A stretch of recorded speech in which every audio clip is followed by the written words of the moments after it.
ya anak-anak dilatih secara teknis untuk keterampilan-keterampilan sesuai dengan kompetensi yang mereka pilih. Baik. Untuk lalu bagaimana penyesuaian pembelajaran dari sebelumnya kan murid SMP lalu harus langsung belajar mengenai ilmu kejuruan. Nah, bagaimana transisi atau pengenalan yang dilakukan sebelum siswa itu akhirnya belajar mengenai kejuruannya di sekolah SMK, begitu Bu?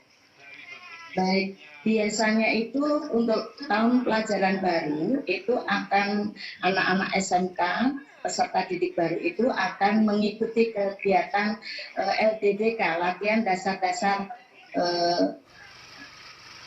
course disiplin, sehingga harapannya tertanam dalam jiwa anak-anak peserta didik kami itu memiliki jiwa bonsai yang tinggi dan mengenal minat dan bakatnya masing-masing. Kemudian setelah mereka masuk pembelajaran di kelas 10, mereka akan dikenalkan untuk kegiatan-kegiatan atau pembelajaran yang sifatnya teknis kejuruan. Jadi pembelajarannya itu prosentasenya 40 untuk teori dan 60 untuk praktek kejuruan di bengkel masing-masing. Baik, artinya mungkin proporsi yang dilakukan dalam pembelajaran itu lebih banyak di bagian praktek begitu ya Bu ya? Betul. Betul. Baik, lalu apa saja yang dipersiapkan di SMK untuk mewujudkan manusia yang berkompetensi Bu? Ya, tadi kami sebagai SMKPK pasti harus mengimplementasikan kebijakan dari pemerintah khusus untuk SMK yaitu link and match. Jadi anak-anak itu kami latih di sekolah secara teoritis dan praktis di bengkel sesuai dengan kompetensi masing-masing. Kemudian selama 6 bulan mereka melakukan pembelajaran di industri atau di IDUKA, institusi dunia usaha dan dunia kerja.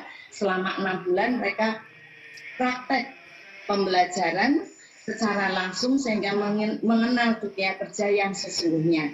Kemudian mereka kembali ke sekolah, kami latih lagi dengan alat-alat yang ada di sekolah untuk meningkatkan kompetensi masing-masing dan juga kami tambahi kemampuan-kemampuan berwirausaha untuk anak-anak. Sehingga nanti harapannya setelah lulus, anak-anak mampu mandiri untuk bisa berwirausaha dengan berbagai passion yang mereka miliki.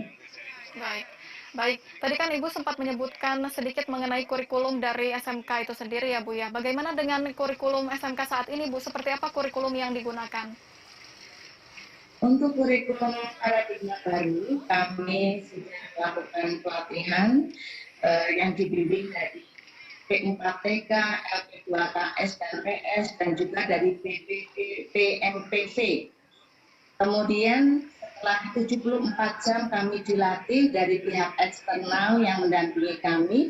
Kemudian di sekolah komite pembelajaran yang mengikuti diklat eksternal tadi melakukan in-house training kepada seluruh guru yang ada di SMK Negeri 1 Wanarja untuk mengimplementasikan kurikulum paradigma baru. Ada beberapa perubahan-perubahan yang harapannya dalam kurikulum paradigma baru ini, pembelajaran itu berpusat pada siswa, kemudian mewujudkan profil pelajar Pancasila. Jadi kami sebagai guru itu hanya bersifat mendampingi, mengarahkan, dan mensupport apa yang diinginkan oleh peserta didik kami, sehingga dalam belajar mereka berdasarkan minat dan bakat masing-masing. Jadi guru sifatnya menghamba pada peserta didik dalam pembelajaran kurikulum paradigma baru. Itu istilahnya merdeka belajar, implementasi untuk kurikulum merdeka belajar. Baik, lalu apakah kurikulum yang diaplikasikan di SMK 1 Wanarja ini juga diaplikasikan di sekolah lain dan apakah ini merupakan standar kurikulum yang ada di setiap sekolah SMK di Indonesia, Bu? Mohon maaf, kalau untuk SMK ya tidak semua SMK memberlakukan kurikulum paradigma baru. Yang diberi, yang ditunjuk untuk melaksanakan kurikulum paradigma baru untuk SMK hanya SMK Pusat Keunggulan. Sebanyak 901 SMK di seluruh Indonesia yang baru menerapkan kurikulum paradigma baru di tahun pelajaran 2021-2022. Insya Allah nanti berikutnya SMK-SMK lainnya akan menyusul. Baik. Sedangkan untuk tingkat SD sampai dengan SMA yang menerapkan kurikulum paradigma baru itu hanya sekolah penggerak saja. Kalau yang SMK Pusat Keunggulan. Baik, baik Bu Nafi, kita akan lanjutkan kembali perbincangan kita, namun kami harus jeda terlebih dahulu. Pemirsa tetaplah bersama